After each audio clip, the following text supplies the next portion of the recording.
Okay, so how you doing, everybody? Hughes coming to you this time from Paradise Island in the Bahamas, and we're here at the Atlantis.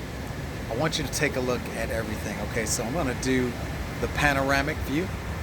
I'm going to show you everything that's around us. So I want you to look at the incredible view. Now, this is the view from our room. There's the Atlantis right there behind us.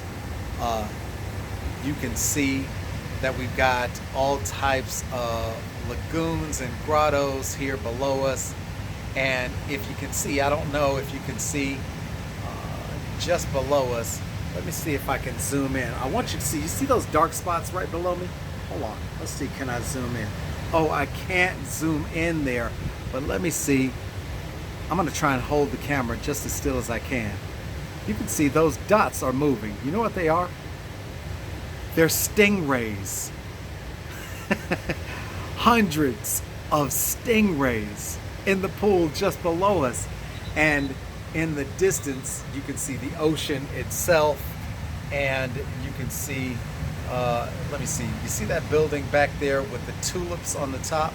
Well, that's some type of water facility, which you have slides, and then you have the Mayan temple slide right next to it.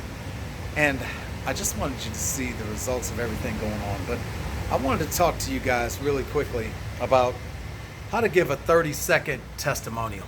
Okay, so let's talk about testimonies for a second.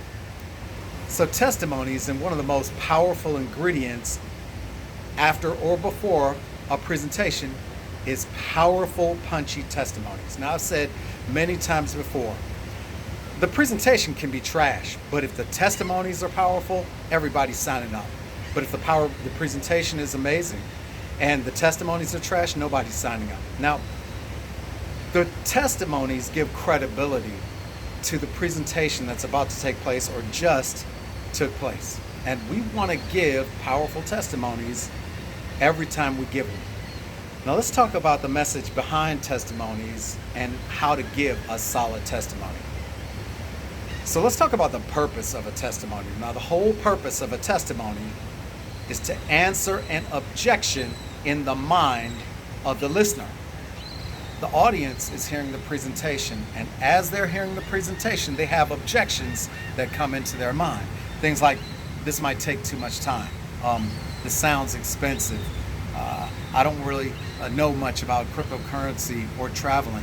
I've never done anything like this before, or I've tried gifting or networking before and I never had any success, or maybe I need to talk to my spouse. And these are the types of objections that go through minds of people who are looking at the presentation. And the objective of the testimony is to overcome these objections. And every testimony needs to address an objection. And if your testimony doesn't address one of these objections, there's no need for your testimony. So let's talk about what a testimony is not, okay? It's not training, it's not reselling at all. It's not explaining components of the presentation that you think need further explanation. It's not to cajole or encourage people to get started in this project. It's to answer an objection by telling a story that shows the objection to be invalid or have no validity whatsoever. So let's talk about what the ingredients of a testimony are. So what are the ingredients of a great testimony? There are really 6. So number 1, your name. 2, where you're from. 3, what you do for a living. 4, your objection or your challenge that you had to overcome to get started. Number 5 is what you did to overcome that objection. And number 6, your tangible or measurable result. Okay, so let's talk about each one of these. Okay, first, your name. That's self-explanatory. Where you're from, that's self-explanatory. What you do for a living. Now, we need to talk about that. So a lot of people get started and they start making a certain amount of income, and they stop doing their real job. You know, they were a nurse and now they're not. They were an accountant and now they aren't. Well, it's very common for people who want to get up in the middle of the room and talk about, hey, my name is Todd, I'm from Houston, and hey, I live full time. Woo! The audience cannot relate to that at all. you just lost all credibility, and everything that you can do to add credibility to the presentation just washed away. You see, we want to answer objections in the mind of the listener, and one of the objections is, can I do it? So many people in the audience, they want to hear from people who might be like them. So there's a nurse in the audience, so we need someone in the medical profession. We need white collar stories, we need blue collar stories, we need teacher stories, lawyer stories, executive stories, student stories, whatever.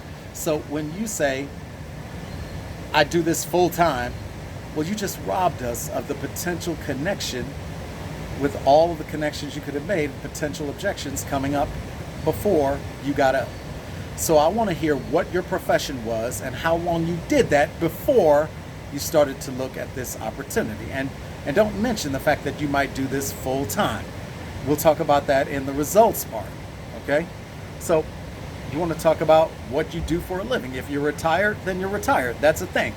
If you're above the age of 65, let's say if you're a student, then you're a student. That's fine. But say whatever you do that's not this project that you're working on right now. And then let's talk about what your challenge was. You know, when you saw this, you didn't think you had any time whatsoever. You were swamped 365, or you thought these things were a scam.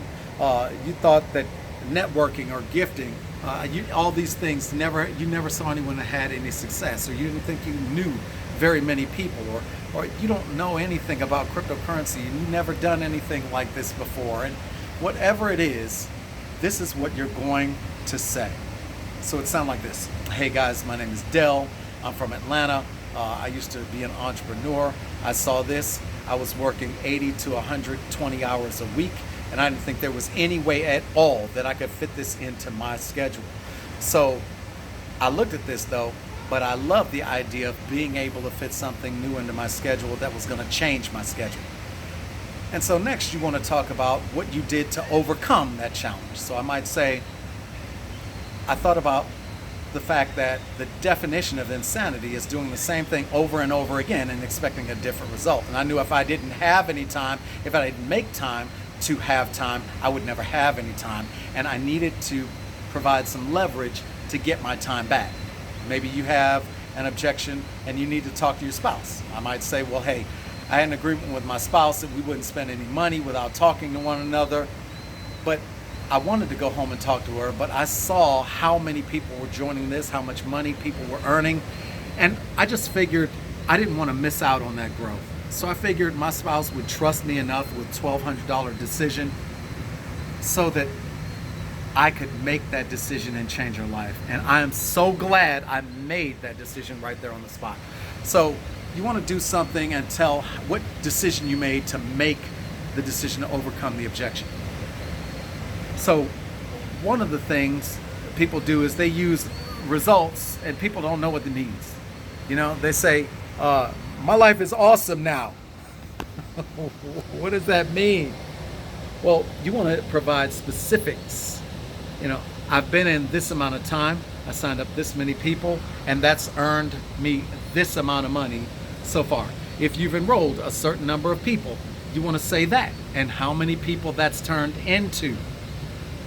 I signed up 6 people, and that's turned into 34 people so far. That's a huge story. You see, one of the reasons that people are reluctant to share their results is because they don't think their results are big enough.